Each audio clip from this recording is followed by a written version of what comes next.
Là-bas au fond, il y a Alicante, le long de la mer, et puis la Méditerranée là-bas. Au revoir Alicante, on se revoit en décembre. J'étais pas obligé de passer par ici, mais j'aime bien. J'aime bien.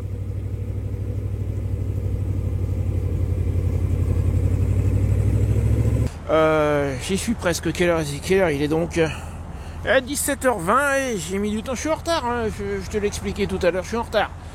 Voilà. Là, j'ai un pied en France, un pied en Espagne. Alors, le monsieur roule en trail, il est actuellement sur une Husqvarna 901 qui est derrière moi. Je sais pas si tu vas bien la voir. Il y a la mienne, puis il y a la sienne, voilà.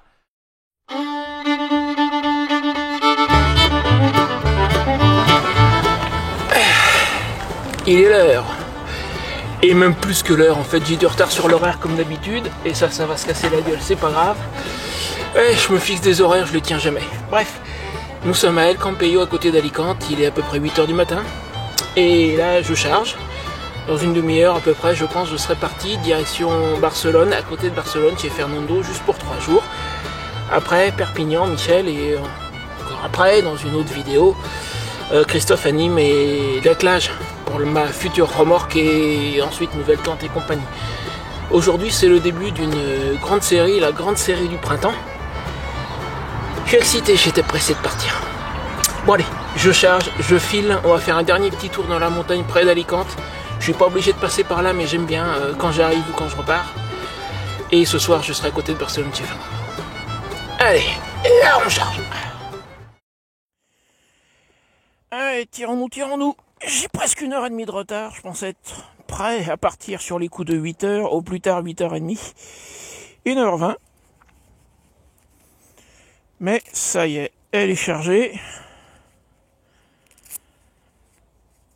Direction Barcelone via la montagne derrière Alicante. J'ai même pas besoin du GPS au départ. Starter. Allez ma grande.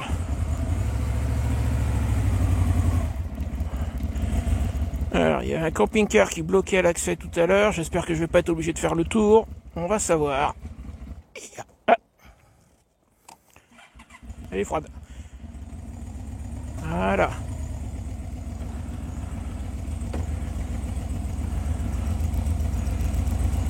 Régler les rétros.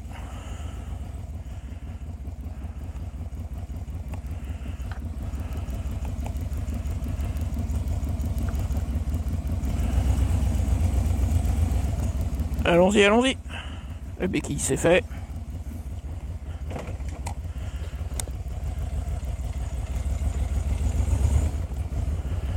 Adios. Alors, est-ce que la voie est libre? La voie n'est pas libre. Bon, je suis obligé de faire le tour.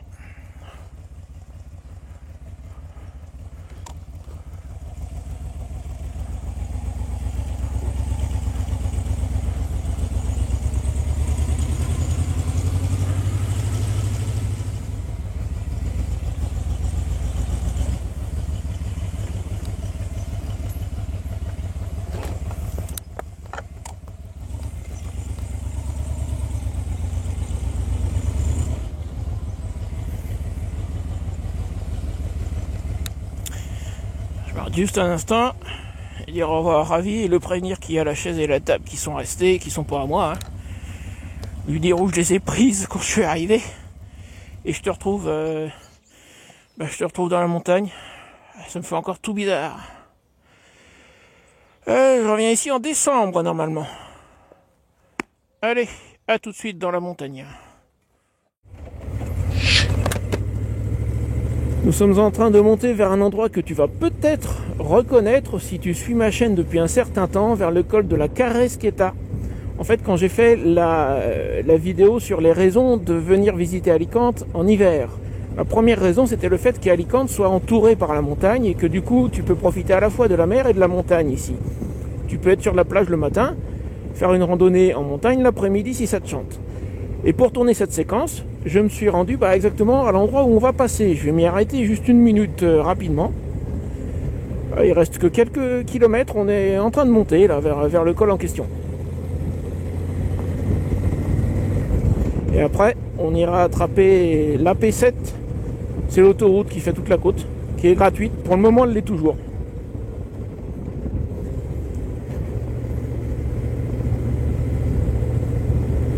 Après, j'étais pas obligé de passer par ici, mais j'aime bien. J'aime bien.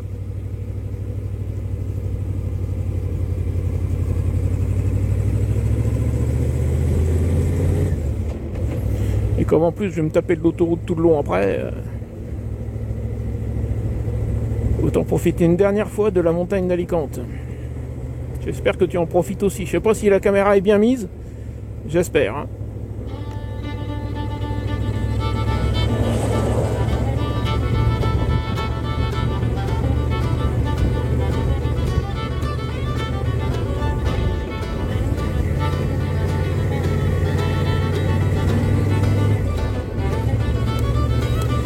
Là, si ma mémoire est bonne, il doit y avoir un petit café. Je me suis jamais arrêté, mais on passe devant chaque fois parce qu'il n'y a pas 50 routes pour monter là-haut.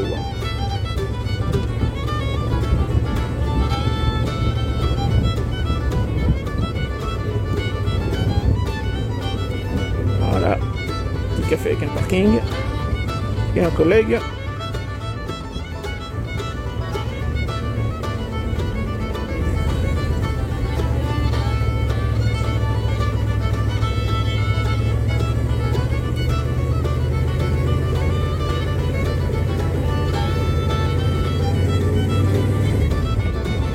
Alors évidemment, avec la moto chargée comme un mulet, faut y aller en douceur. Bientôt j'aurai la remorque et bah faudra y aller aussi en douceur. Mais pas pour les mêmes raisons.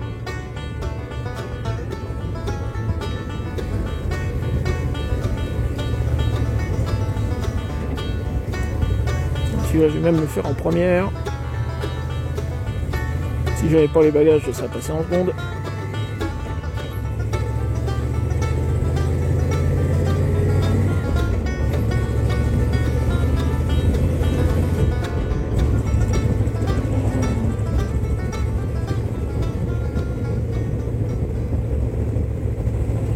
Et ça y est, j'ai encore la chanson de Jean Ferrat qui me vient en tête, La montagne. À chaque fois que je suis ici, à chaque fois.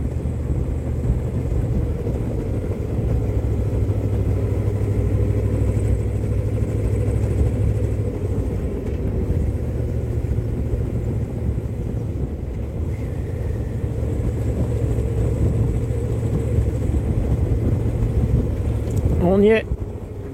La Caresqueta.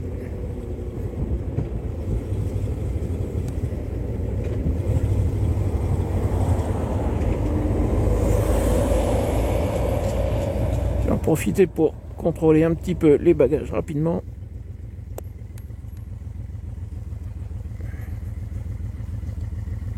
Je vais laisser en première, comme c'est légèrement en pente. Voilà. Ouais, donc c'est là que j'ai démarré en fait la vidéo sur les raisons de venir l'hiver à Alicante. Je vais te montrer, je contrôlerai les bagages après. Et le téléphone. Donc je m'étais garé là, exactement au même endroit. Hein. Et, alors je peux pas contrôler ce que je fais sur la caméra qui est toujours sur mon casque. Essayer de la mettre à peu près droite. Je te garantis pas l'orientation, j'espère que ça ira. Et donc la vue sur Alicante, tiens, on va dire au revoir. Il y a une belle vue ici sur Alicante et puis la mer derrière. Moi je commence à l'apercevoir. J'espère que la caméra est convenablement orientée.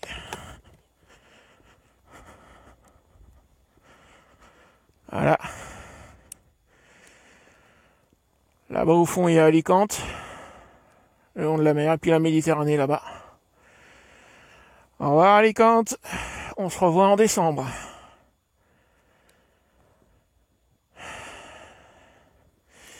Alors j'ai cru qu'il y avait du monde, que j'avais l'air un peu... Ça va, il n'y a personne. Bon, contrôlez vite fait les bagages. Et puis je repars et je te retrouve plus loin quand je serai sur la P7. Là maintenant, bon, je descends de la montagne, je vais aller rattraper la voie rapide. Et puis c'est du simple et du monotone pour le reste du voyage. Hein. Je te retrouverai un peu plus loin à la pause suivante. Jeter un œil à mes bagages avant. Et je file, surtout que je suis parti en retard, mais... comme le lapin d'Alice au Pays des Merveilles, tu sais. Je suis en retard, il est déjà moins le quart. Je n'ai pas le temps de dire au revoir, je suis en retard. Et c'est pas que je sois sorti trop tard du lit, c'est que... au bout de plusieurs mois, j'ai un peu perdu l'habitude, et puis j'ai tellement de choses à rentrer aussi. Ça a l'air d'aller. Ça, si je veux pas que ça me tape dans le dos, je vais faire un nœud, mais sans ça, le reste, ouais, c'est bon. Ils sont super, ces sangles qu'on m'a donné, ces Rockstraps. Bon, bah, tout va bien, hein. Ça bouge pas. Allez, je te retrouve plus loin. Tiens. J'avais pas fermé ça, c'est pas bien grave. Bon, bah, la suite, c'est par là. Moi, je vais redescendre tout simplement. Ça fait plusieurs heures que je suis sur la voie rapide. Là, je viens de la quitter histoire de faire une pause et de manger un morceau. Il est 14h30, j'ai encore rien avalé. J'ai encore pris du retard. En fait, j'ai contourné Valencia. Parce que en fait, c'est la première fois que je prends cet itinéraire dans le sens du retour. Mais à l'aller, les 2 premières années, mon GPS me fait traverser la ville de Valence. Et je peux te dire que j'ai pas envie de renouveler l'expérience, donc maintenant je contourne. Sauf que cette fois-ci, dans mon sens, dans le sens du retour, quoi. En contournant Valencia, il y avait un concours de stationnement au milieu de l'autoroute. Un accident 20 ou 30 km plus loin, je sais pas combien de temps ça a duré, mais un sacré moment. Donc j'ai encore perdu beaucoup de temps. Mais bon, j'avance. Donc je sais plus si je l'ai dit, à mi-chemin entre mes 2 arrêts à essence. Le dernier, le 3e, c'est en arrivant près de chez Fernando. Du 2e arrêt à essence à chez Fernando, il y a 150 km. Donc ouais, j'ai fait largement une bonne moitié du chemin, je pense. Là, je vais manger un morceau. J'ai emmené avec moi une des petites tortillas que j'avais l'habitude d'acheter, et puis un bout de pain. Il faut que j'avale quelque chose, sans ça je finirai pas. Je peux tenir, en fait, en ayant pris mon petit déjeuner vers 6h du matin, je peux tenir, je sais, jusqu'à 15h. Faut pas que je pousse jusqu'à 16h, après je commence à avoir mal à la tête. Donc là, il est temps que j'avale quelque chose, et coup de bol, je sors de la voie rapide. Et ma sortie est juste derrière moi, là, à 300 mètres, et tout de suite, il y avait un bout de parking. Je suis en bord de route, mais tant pis, ça fera l'affaire. Après, bah, je reprends. Et peut-être dans 3 heures, je serai chez Fernando, un truc comme ça. Voilà, allez, bah, écoute, je te retrouve là-bas, parce que la route en elle-même, ça n'a aucun intérêt. Hein. La P7, on s'ennuie. C'est de la voie rapide, sans rien, voilà. Allez, à tout de suite. Enfin, à tout à l'heure, enfin, je me comprends.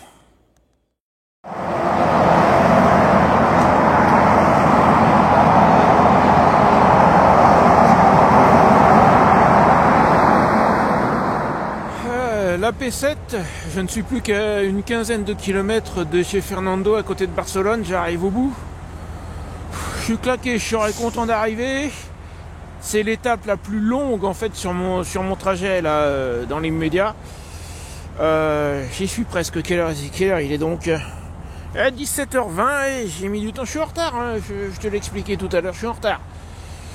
Ouais, bon, donc avant 18h je suis chez lui. Tranquille, 15 km, dans 20 minutes je suis chez lui.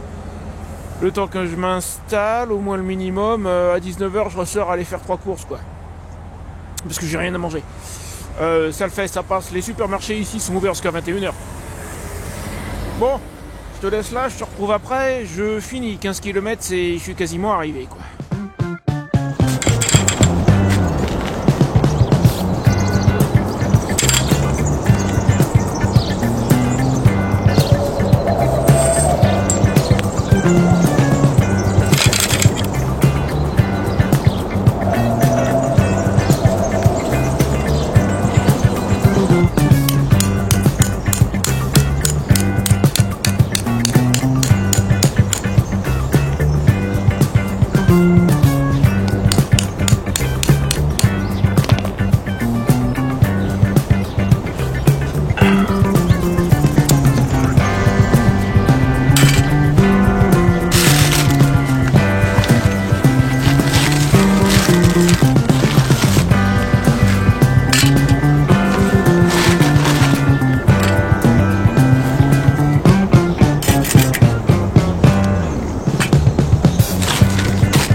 Parfait.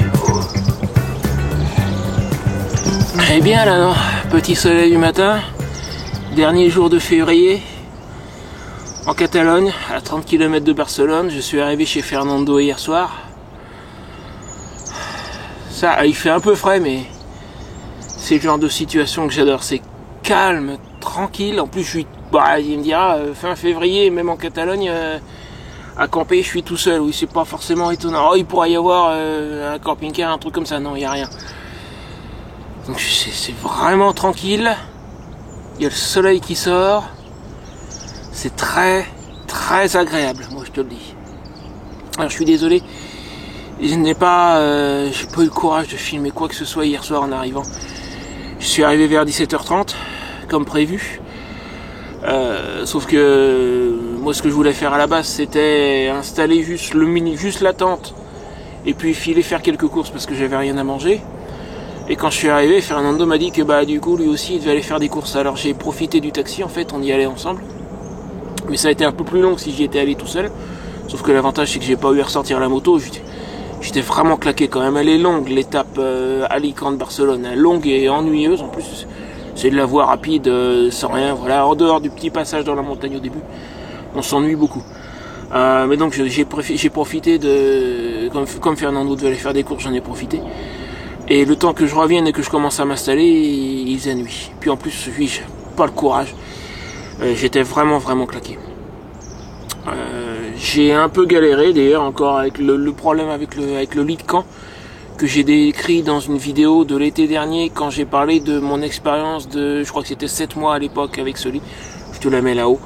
J'ai encore un des éléments qui était rentré dans l'autre et que j'arrivais pas à ressortir, donc j'ai un peu galéré à le monter, mais j'y suis arrivé. J'ai dîné tard et puis j'ai fini par me coucher et quand je me suis couché, boum, je crois que direct ça a été rideau en quelques minutes. J'étais vraiment bien claqué. Donc la suite des opérations. Là nous sommes vendredi, normalement si je dis pas de bêtises le 3 mars, c'est lundi je crois. Enfin je vérifie mais il me semble bien que c'est lundi. Je pars direction Perpignan chez Michel. Michel doit me retrouver presque à mi-chemin au col de Bellitre. Alors là, le col de Bellitre, c'est quelque chose que je vais faire avec un an de retard en fait, parce que je voulais déjà y passer l'année dernière. En fin 2023, quand je suis parti vers le sud, je suis passé par le col de Bellitre, donc dans le sens nord-sud de la France vers l'Espagne. Et au retour, j'ai voulu repasser par le même endroit. À ce moment-là, j'étais beaucoup plus loin, j'étais aussi dans le nord de l'Espagne, mais plus vers le milieu du pays. J'étais au camping Bolasso à côté du désert des Bardenas que je venais de visiter. Vidéo sur le désert des Bardenas, tiens je te la mets juste là. Et j'ai voulu, donc je devais aussi aller chez Michel et j'ai voulu prendre le passage par le col de Bellitre. Donc j'ai longé les Pyrénées côté espagnol avec l'intention de passer par ce col qui est le plus proche de la Méditerranée, relativement bas. Je m'attendais pas à ce qu'il soit fermé, apparemment il devait l'être. Michel devait aussi me rejoindre au col. Et puis en cours de route, j'étais déjà engagé vers le col, il me dit que finalement il viendra pas. Ok. Je m'arrête, je reparamètre mon GPS. J'avais dit au GPS juste de m'emmener au col, et il m'emmenait au col de Bellitre, hein, pas de problème. Donc je lui dis emmène-moi chez Michel. Et là, il me montre un grand détour par là d'où je venais en fait, passage par un autre col, plusieurs heures dans la vue. Non, attends une minute, là, c'est pas ça que je veux faire. Donc, étape au col de Bellitre et chez Michel. Allez. Et là, l'itinéraire m'emmène au col, et demi-tour par la même route, et le grand détour. Je suis pas monté, je me suis dit ça sert à rien, il y a une raison, il veut pas me faire traverser, il doit y avoir une raison. J'ai supposé, tu n'auras jamais le fin mot de l'histoire, mais j'ai supposé que le col de Bellitre devait être fermé. Excuse-moi, j'en profite tant qu'il est chaud. Donc j'ai eu plusieurs heures dans la vue, et au lieu de mettre 7 heures pour arriver chez Michel, j'ai mis 12 heures. Je devais arriver chez lui vers 7 heures du soir, je suis arrivé à 22h15, un truc comme ça, de mémoire. J'ai pas spécialement envie de renouveler l'expérience. J'espère que cette année ça va aller, espérons qu'il fasse beau, qu'il soit pas fermé, et encore une fois je suppose que c'était ça. Et donc normalement, la suite des opérations, après 2-3 jours ici, tranquille, je me repose un petit peu, et on doit retrouver ensemble Michel au col de Bellitre, ça sera la suite de la vidéo. Lundi. Et après direction chez lui à Perpignan. Voilà, donc dans quelques jours je serai en France. J'ai hâte de rentrer. Déjà ça m'a fait du bien. En arrivant ici, en Catalogne, c'est beaucoup plus vert que sur Alicante. J'ai dû le dire par le passé, je sais pas si je l'ai dit dans cette vidéo là, mais un truc qui me manque vraiment, c'est le vert. Le vrai vert sur Alicante. La végétation que tu as, il n'y a pas de forêt, il y a des arbres isolés, mais il n'y a pas de forêt, il y a beaucoup de buissons. C'est un vert clairsemé et pâle. Ici, c'est un vrai vert, il y a de la forêt, il y a des arbres, c'est un bon vert, comme on peut avoir en France. Et ça déjà, ça me fait du bien, c'est un truc qui me manque quand je suis sur Alicante. Une des raisons pour lesquelles je peux pas passer trop de temps là-bas, c'est que j'ai besoin de voir ce vert. Donc là déjà ça fait du bien. Allez, la suite dans quelques jours avec Michel au col de Bellitre. Dernière pâte de poulet avec patate du Mercadona, encore toute chaude. Elle vient d'être cuite, je pense que je vais même pas avoir besoin de la réchauffer. Je voulais m'en faire une avant de partir parce que j'en ai pas eu de tout l'hiver, il n'y a que les grands Mercadona qui en face. Et j'en raffole, c'est absolument excellent, sauf qu'à Campello, le Mercadona qui est en centre-ville, c'est un petit. Et j'avais la flemme de prendre la moto pour aller jusqu'à l'autre, en chercher de temps en temps. 4,50 €, cette belle bête. C'est ma dernière et je vais la savourer.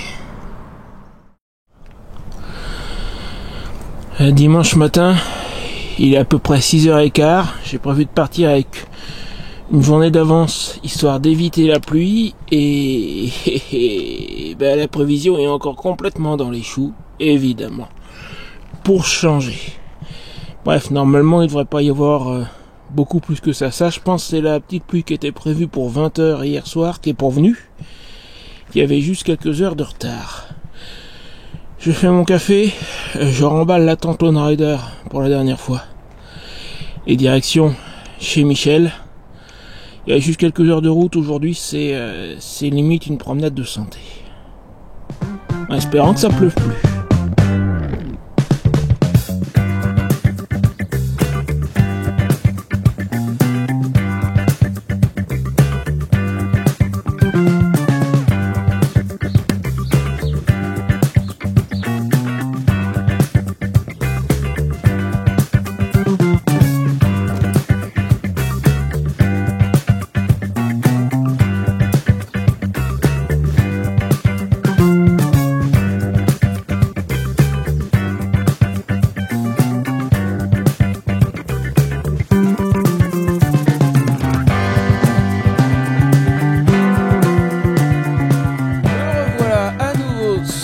P7, plus pour très longtemps normalement, je vais la quitter puisque comme je t'ai dit, je vais passer la frontière par le col de Bellitre. Alors je viens de recevoir une micro mauvaise nouvelle, Michel me dit qu'il me rejoindra pas en haut du col. Ça devient récurrent cette affaire quand même. Un jour il faudra qu'on arrive à se rejoindre là-haut. Je l'aurai un jour, je l'aurai. Enfin bref, donc je vais finir tout seul, tant pis, c'est pas grave. Je vais te filmer un bout de la montée et puis le passage en haut, l'ancien poste frontière. À condition que la météo se maintienne. Je suis parti avec quelques gouttes de pluie, mais ça s'est dégagé. Et là, pour le moment, ça va. On va croiser les doigts. Si ma mémoire est bonne, la dernière ville juste avant la frontière, en montant vers le col, ça doit être Portbou. Donc ce que je vais faire, c'est que je m'arrêterai à Portbou pour remettre la caméra sur le casque, pour filmer la montée et puis là-haut, le passage de la frontière. Voilà.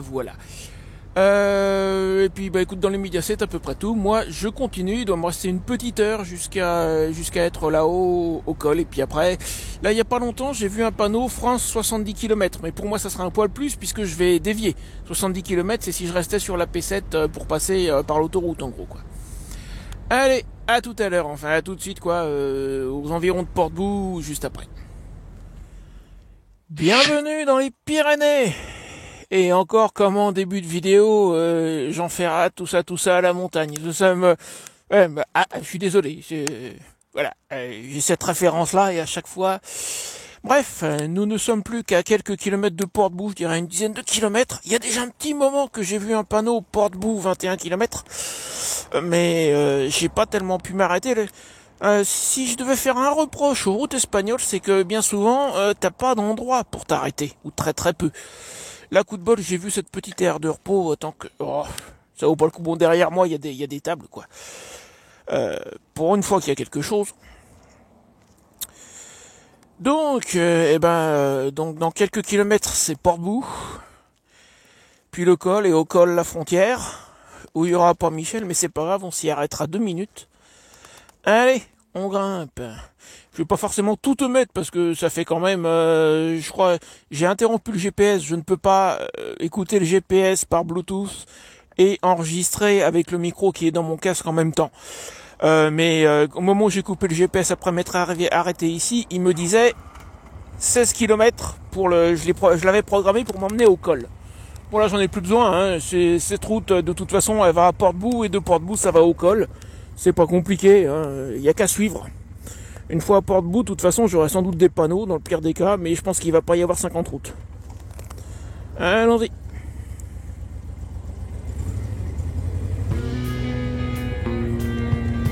Stop. Il y a personne.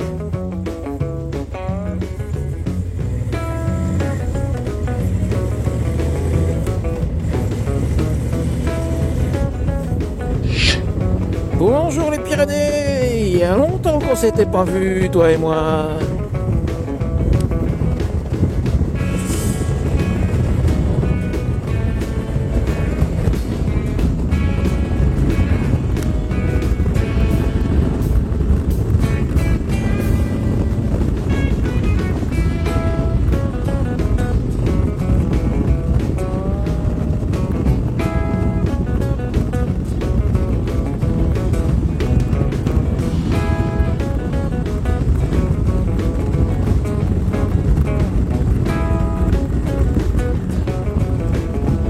Ça.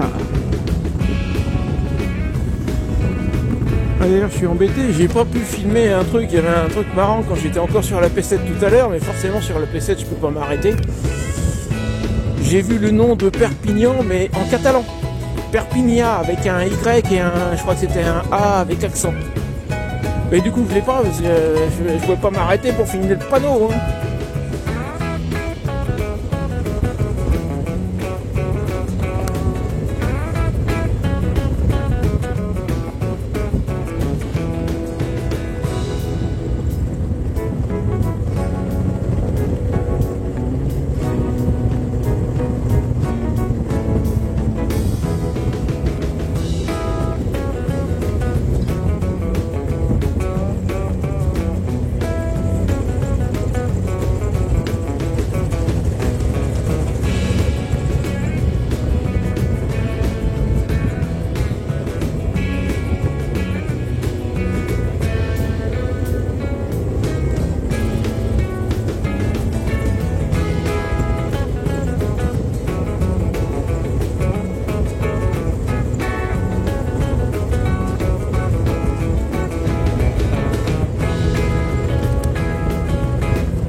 Si ma mémoire est bonne, là-haut, on devrait avoir un beau point de vue sur la Méditerranée.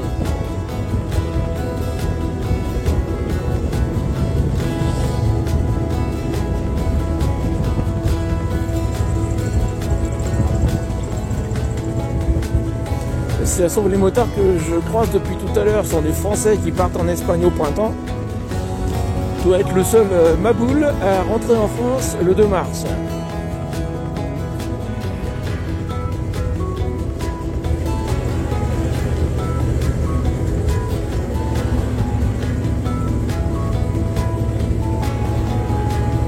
tunnel.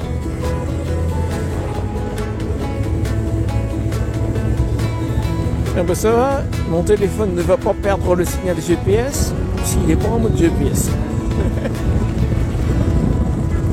Oh, il m'a fait quelquefois un truc bizarre en sortant d'un tunnel relativement long, genre comme celui-là. Vous avez dévié de l'itinéraire depuis 6325 km. Cet hiver, il l'a fait 2 fois. C'est parce qu'il a perdu ses repères et il sait plus où il est. Enfin, c'est quand même curieux.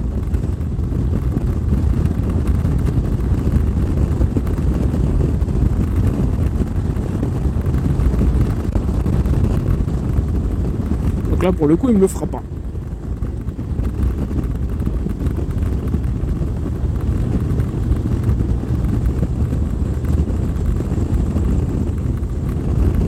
Ouh, la belle vue là en face. J'espère que tu en profites. On l'aura pas vu bien longtemps. Allez, autre tunnel.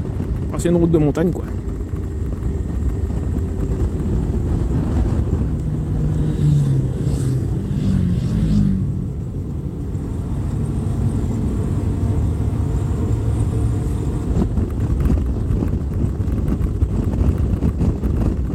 Ce serait Port-de-Bouc là devant que ça m'étonnerait qu'à moitié. Voire que ça m'étonnerait pas du tout. Ça doit être ça. C'est le dernier village espagnol avant la frontière.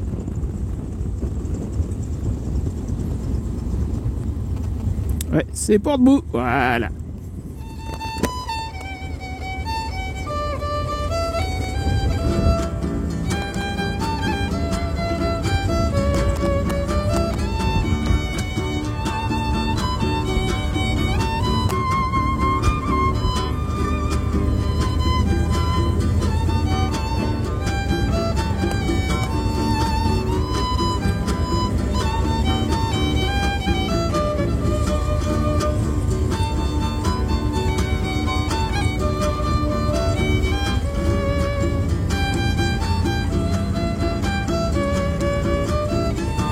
Prendre ça à droite. Allez, c'est par là.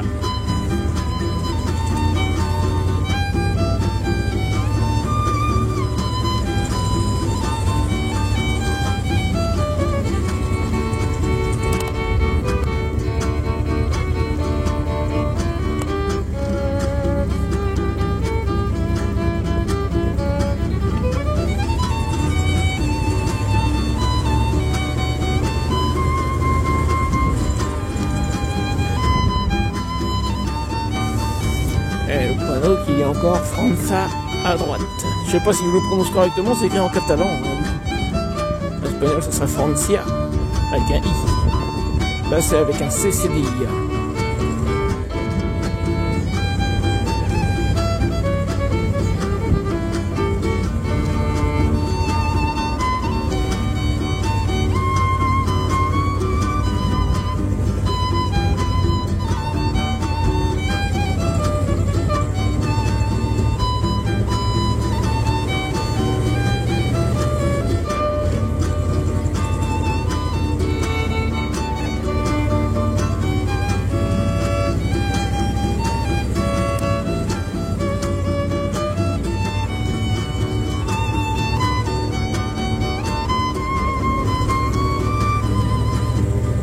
Au revoir Port-de-Bouc. Et dans un instant, tout là-haut, la frontière. Et restez dans votre voie les enfants. Je sais pas si tu vois la station essence qui est là-haut, c'est la dernière avant la frontière. La frontière est juste derrière, ça je m'en souviens très bien.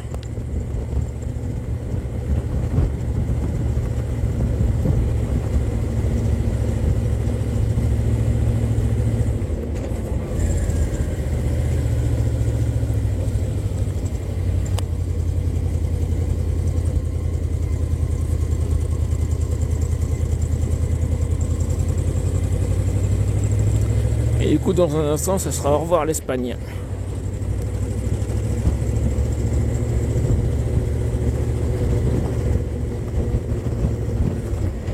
Cette année, contrairement à l'année dernière, je vais l'atteindre ce col. Je sais toujours pas ce qui s'est passé l'année dernière, hein, je pense que je le saurai jamais. Pourquoi est-ce que mon GPS voulait pas me faire traverser? Je sais pas. Oh oh, Francia, 1 km.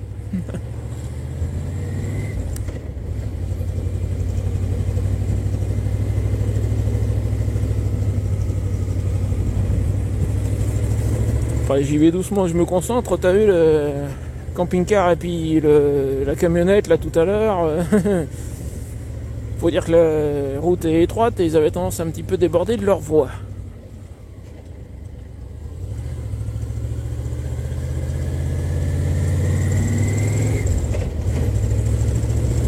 Et à droite, Port-Bou.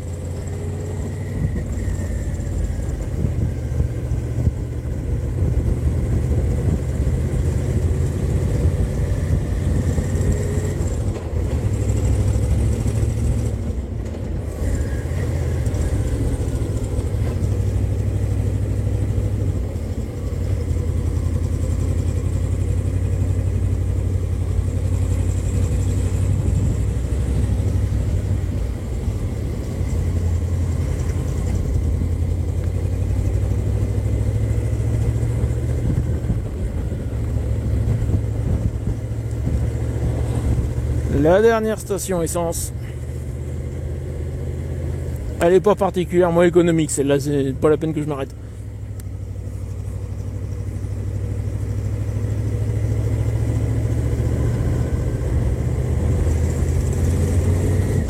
Et dans quelques dizaines de mètres, les deux anciens postes frontières, un côté... Ouh, bah, c'est joli ça.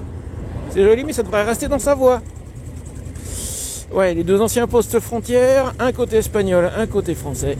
Le côté français, à une époque, avait été converti en restaurant, mais il est fermé. En tout cas, en 2023, quand je suis passé, il était fermé.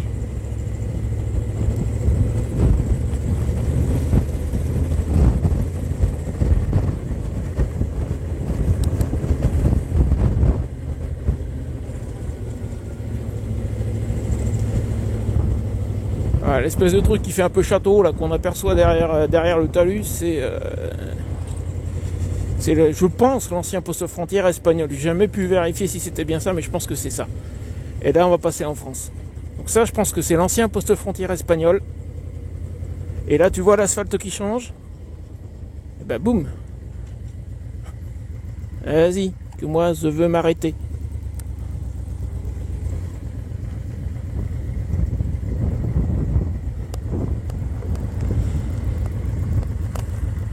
France.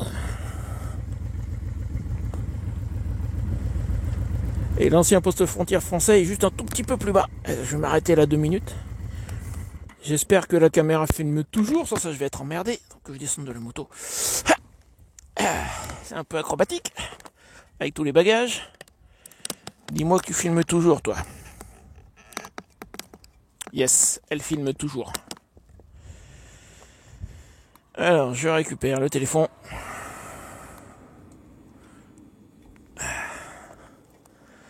Alors, regarde. Je vais te montrer quelque chose. Enfin, je l'ai évoqué rapidement il y a un instant, mais regarde l'asphalte. On voit nettement la séparation là où c'est quelqu'un d'autre, on va dire, qui en est responsable.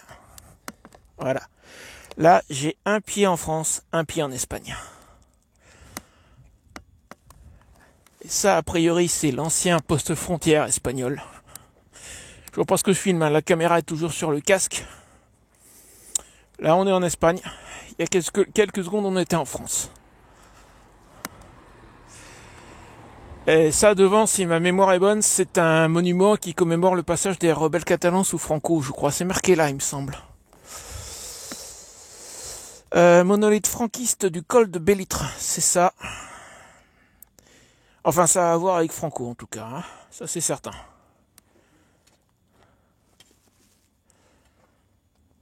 Symbologie franquiste. Le régime franquiste fomenta une politique de commémoration dans tous les coins de l'État espagnol qui sont sollictés par la construction d'espaces de monuments. Ah d'accord. Non, c'est pas pour commémorer le passage des rebelles, c'est Franco. D'accord.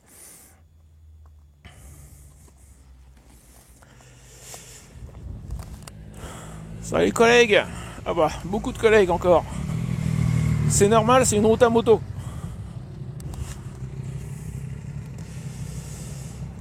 Bon, bah au revoir l'Espagne. Allez, je sais pas combien de temps la caméra va encore tenir. La batterie est plus toute jeune.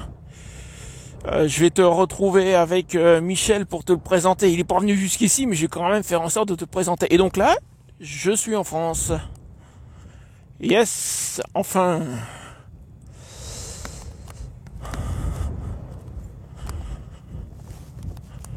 Et donc ça, a priori, je pense c'est l'ancien poste frontière français qui à une époque était converti en restaurant, mais qui est fermé. Et là-bas, en bas, Cerbère.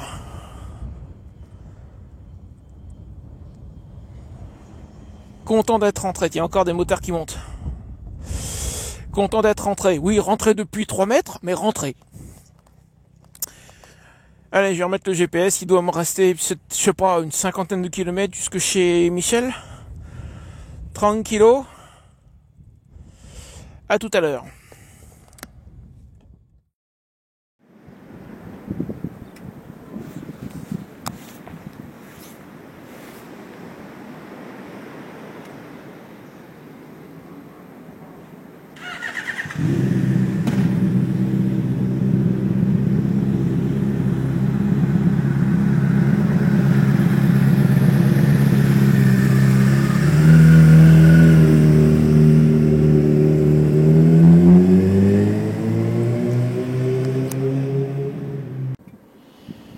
Je pense avoir trouvé un joli point de vue. Par contre, quand le vent va rester à l'entrée, j'y mettrai pas une roue. Hein.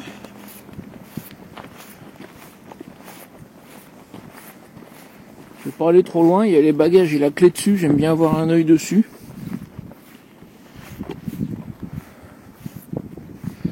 Là-bas au fond, c'est Cerbère.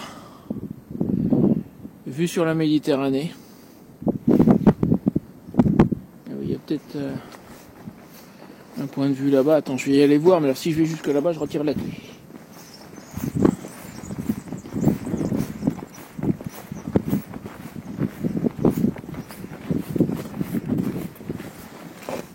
Tac, la clé.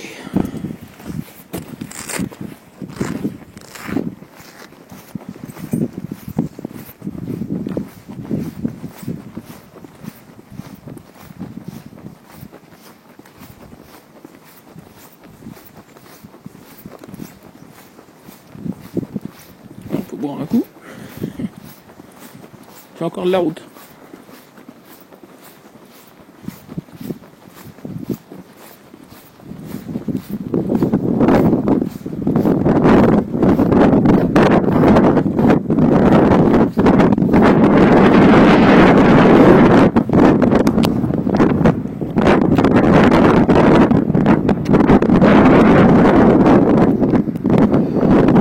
Je m'excuse si le son a changé, je suis sur le micro de la caméra, j'ai pas pris le téléphone avec le bon micro qui est dans mon casque.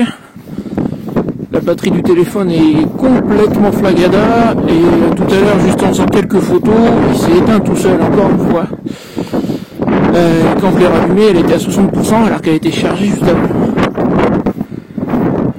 Faut que je en rachète une.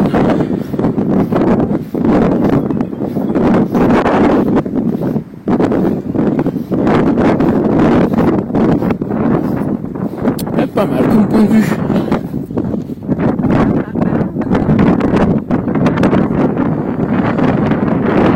Allez, sur ce, je te laisse, je vais rejoindre Michel qui m'attend. Ça c'est très mal barré. Ouais, tout à fait. Ça y est, me voilà. Ça commence bien. J'ai besoin de m'échauffer? C'est pas vrai. Non, c'est pas toi. Ça y est, me voilà arrivé chez l'individu prénommé Michel. C'est cet engin-là, là. Alors, c'est pas la première fois que je passe chez lui. Je commence à connaître le modèle. Voilà. Et bon, je savais que j'allais me marrer un bon coup en arrivant chez toi. Ça a pas manqué, c'est comme d'habitude. Il faut être égal à soi-même, mais... c'est quoi, si je dis pas de bêtises, c'est la 3e fois que je passe ici. Oui, je pense. Ouais, Oui. je suis passé une fois à l'aller en me rendant en Espagne, ça devait être en 2023. Oui. Au retour 2024 au printemps. Ouais. Et là, c'est la 3e. En revenant vers le nord. C'est la 3e. Voilà. Et par 2 fois, nous étions censés nous retrouver au col de Bellitre. Ça fait 2 fois. Je l'aurai un jour, je l'aurai. Jamais 203. Un jour, il va falloir qu'on arrive à se retrouver là-haut. Hein. Oui, mais la prochaine fois, non, parce que ça sera jamais 203 et la 4e sera la bonne. Il me cherche, hein, il me cherche. Alors, le monsieur roule en trail, il est actuellement sur une Husqvarna 901 qui est derrière moi. Je sais pas si tu vas bien la voir. Il y a la mienne, puis il y a la sienne, voilà. Tête bêche, en quelque sorte. Oui, mais elle s'entend bien, voilà. bien. Oui, ça va, il n'y a pas de souci. D'habitude, elle n'est pas au fond comme ça, c'est qu'il a fait de la place pour moi. Et oui. Voilà. Oui. Question à 2 balles, enfin ça vaut pas 2 balles d'ailleurs, mais Oui. pourquoi ce modèle?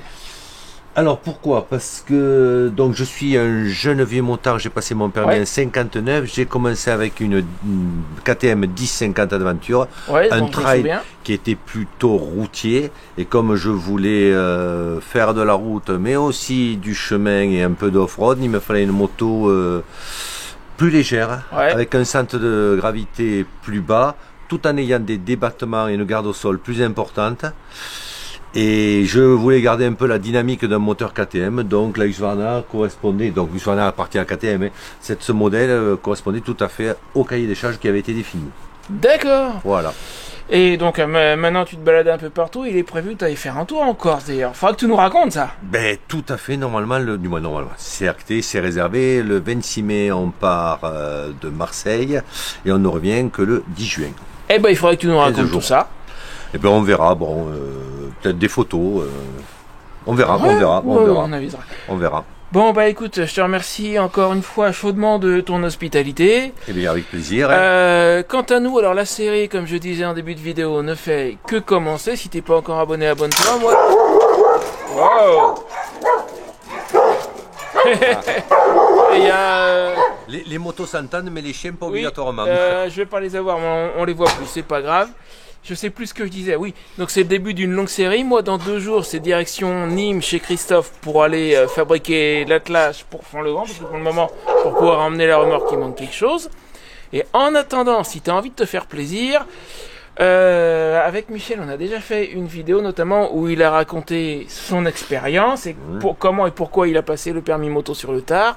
Je te la mets juste là. À mon avis, ça peut t'intéresser. C'est une mini-série aussi que je fais depuis 2 ans à peu près, où je fais parler les gens que je rencontre. J'ai appelé ça les entretiens motards. Le premier, c'était avec Michel. Je te le mets juste là. Vas-y, fais-toi plaisir. C'est pour moi, enfin c'est pour nous. Tout à fait. Salut! Au revoir.